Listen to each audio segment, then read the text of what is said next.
सभी साधकों को और सबके अंदर बैठे परमात्मा को मेरा प्रणाम। मैं आराधना अरोड़ा अपने channel Aradhana Arora the unique प्राणा में आपका स्वागत करती हूँ और हमेशा की तरह आपके साथ शेयर करूंगी पातंजलि योग सूत्र। तो इसे बहुत अच्छे से समझें, क्योंकि जितने भी साधक हैं जो आध्यात्मिक पथ पर हैं, मैं हमेशा कहती हूँ उनको पातंजलि योग सूत्र सुनना बहुत ज्यादा जरूरी है। क्योंकि हम ऐसा समझते हैं कि हम साधना करते हैं, हम ध्यान करते हैं, भक्ति करते हैं, तो इट मीन्स हम सही रास्ते पर जा रहे हैं। लेकिन हमारे अंदर बहुत सूक्ष्म कमियां हैं जिन्हें हम देख नहीं पाते। तो ऋषि पतंजलि ने उन्हीं सारी कमियों को हमारे सामने लेकर आए हैं ताकि हम उन पर काम करें। क्योंकि फिर हमारे ये क्वेश्चन भी होते हैं कि हम तो अच्छे मार्ग पर चल रहे हैं, फिर हम आगे क्यों नहीं बढ़ पा रहे, आगे के रास्ते हमें क्यों नहीं दिख रहे, क्यों हमारी इनर कॉन्शियस हमें गाइड नहीं कर रही। तो जब तक हम छोटी छोटी चीजों पे ध्यान नहीं देंगे, उन पर काम नहीं करेंगे, हम आगे कैसे बढ़े। तो जो साधक आज मेरा ये सेशन पहली बार देख रहे हैं, उनसे मेरी रिक्वेस्ट है कि पतंजलि जो सबसे पहले मैंने सेशन दिया है वहां से शुरुआत करें, यानी लेसन नंबर 1 से। तो धीरे धीरे आपको सब कुछ समझ में आएगा। तो आइए सेशन की शुरुआत करते हैं। सेशन को बहुत अच्छे से सुनना, समझना, अपने ऊपर काम करना, और सेशन अच्छा लगे तो अन्य साधकों के साथ भी इसको शेयर करना। सूत्र है, 21वां सूत्र है ये। तदर्थ एवं दृश्य से आत्मा साधन पाद का। प्रकृति के सभी दृश्य जीवात्मा के लिए, यानी सभी दृश्य जो हम अपनी आंखों से जितनी भी चीजें प्रकृति की देखते हैं वो सारे दृश्य वो जीवात्मा के लिए हैं। चाहे तो वो इनका भोग कर ले या इनसे मुक्ति पा ले। यानी ये हमें फैसिलिटी है जो परमात्मा की तरफ से हमें दी गई है कि भोग भी करो और अपना उद्देश्य आ जाए, उद्देश्य समझ में आ जाए तो आगे बढ़ जाओ। लेकिन हम करते क्या है, हम इतना संसार में खो जाते हैं, इतनी मोह माया में फंस जाते हैं कि हमें जागने का तो होश ही नहीं रहता कि हम यहाँ आए क्यों थे, प्रकृति पर, इस पृथ्वी पर आए क्यों थे, हमारा उद्देश्य क्या है, ये सब हम भूल जाते हैं। प्रकृति यानी संपूर्ण दृश्य, जैसा मैंने कहा, जो जीवात्मा देखती है, जिसका भोग करती है, सारे रिश्ते नाते, सारे दृश्य, सब कुछ प्रकृति है।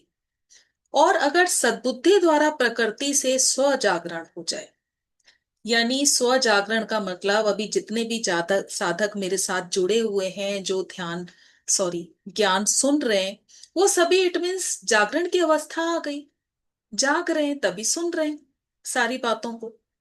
तो यानी प्रकृति से ही स्व जागरण हो जाए, जब सारी बातों को समझने लग जाए, तो मोक्ष की प्राप्ति होती है।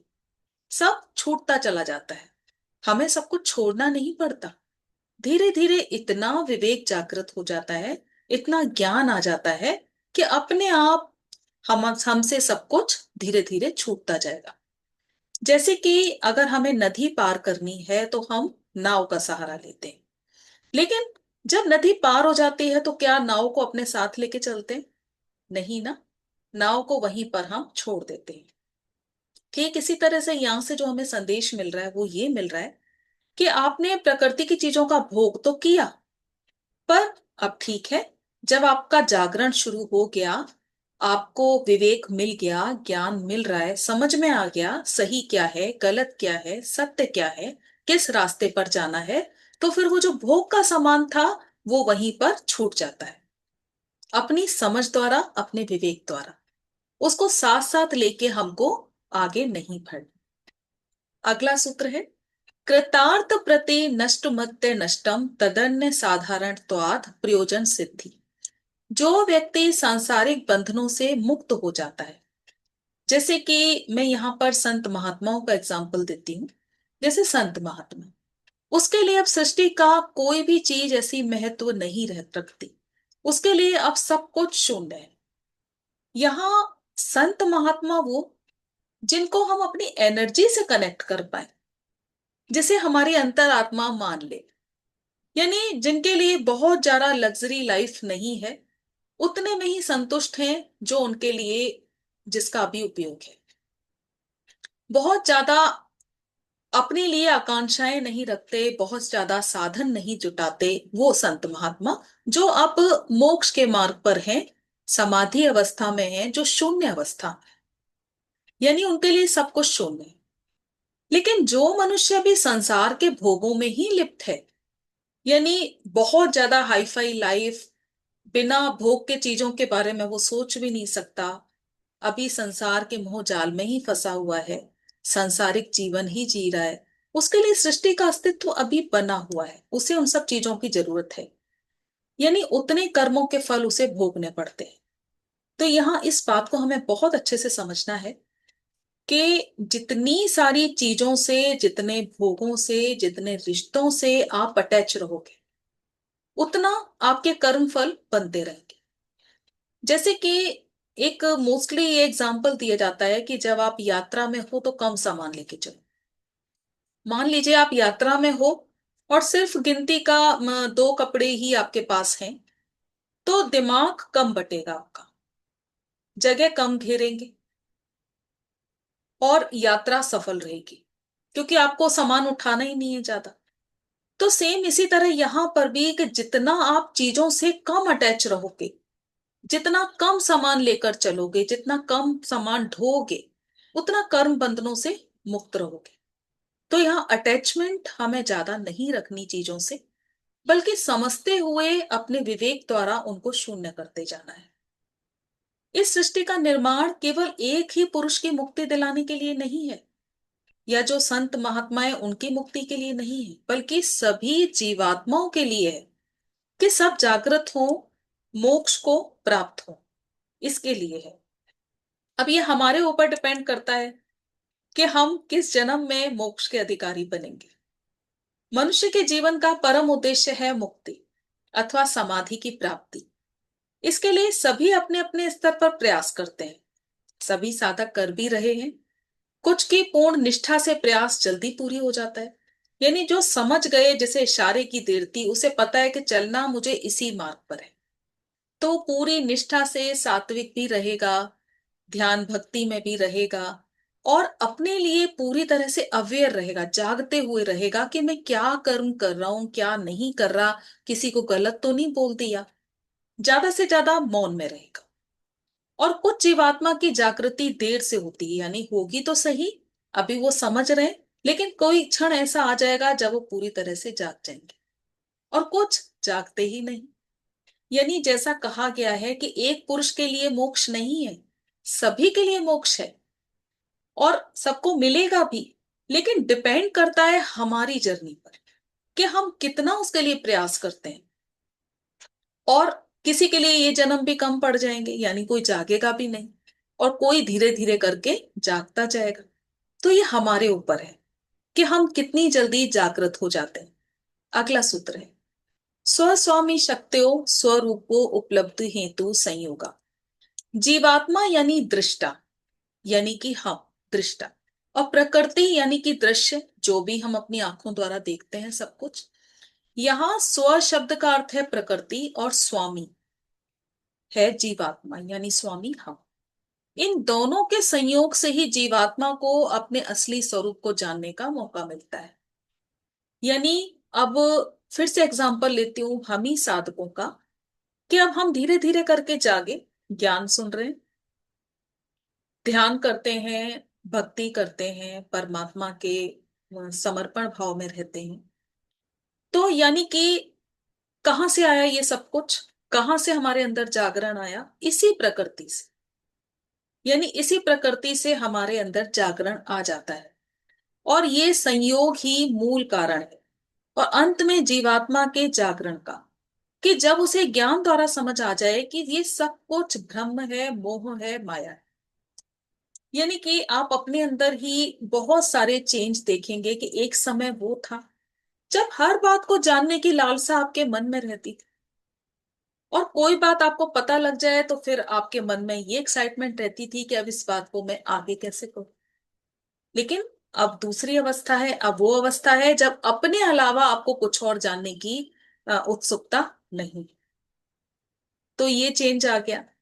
दूसरा, ये चेंज आया कि जहां आपको हर बात में बोलने की इच्छा रहती है, वहां इच्छा रहती है शांत रहने की, मौन रहने की।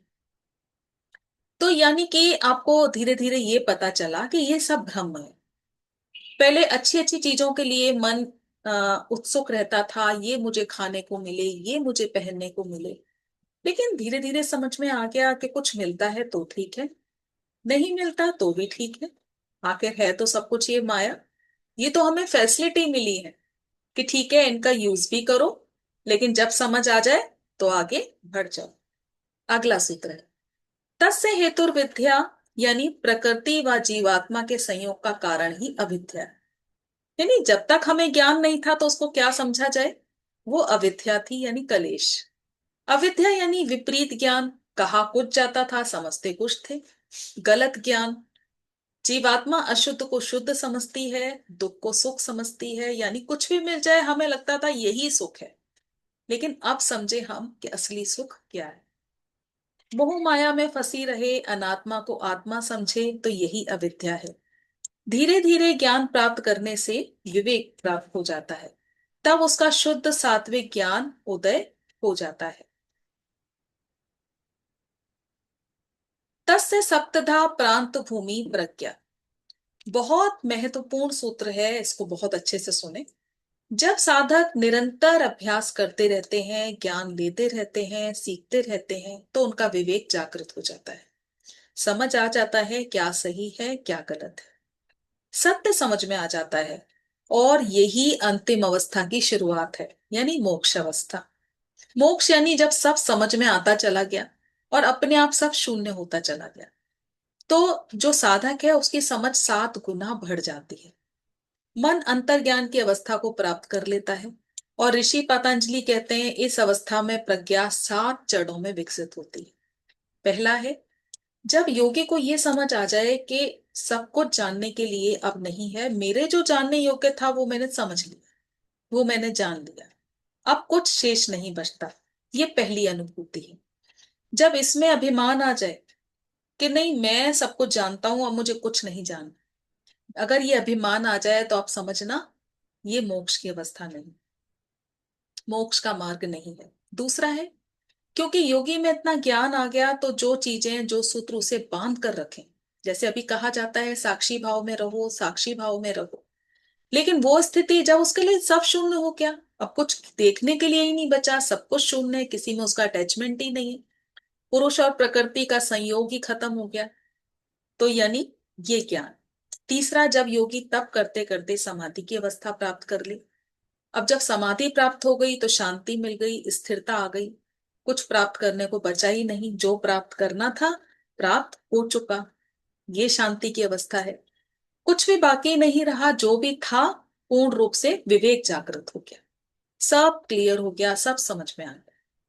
बुद्धि के 2 ही प्रयोजन है, या तो भोग कर ले या मोक्ष प्राप्त कर ले। जब इन दोनों का ज्ञान हो गया, अपने विवेक से अपने ज्ञान से, तो दोनों ही पूर्ण हो जाते हैं, आपको शेष नहीं बचा। छठा है, जब भोग और मोक्ष के विवेक द्वारा समझा तो चित्त के 3 गुण, यानी वैसे कहा जाता है अपने सत्व को ऊपर रखो, लेकिन जब इस अवस्था में पहुंच जाते हैं तो सत्व, रज और तम तीनों के तीनों विलीन हो जाते हैं, शून्य हो जाते हैं, अब किसी की भी नीड नहीं रहती। सातवां, जब आत्मा ने आत्म स्थिति को पा लिया, स्वयं के सत्य स्वरूप को पूरी तरह से पा लिया। इस प्रकार 7 प्रकार की उच्च अवस्थाएं हैं। इसको अपनी बुद्धि द्वारा, विवेक द्वारा समझा जा सकता है। तो मुझे उम्मीद है आप बहुत अच्छे से समझे होंगे। आज के लिए बस इतना ही। बहुत बहुत धन्यवाद आपका।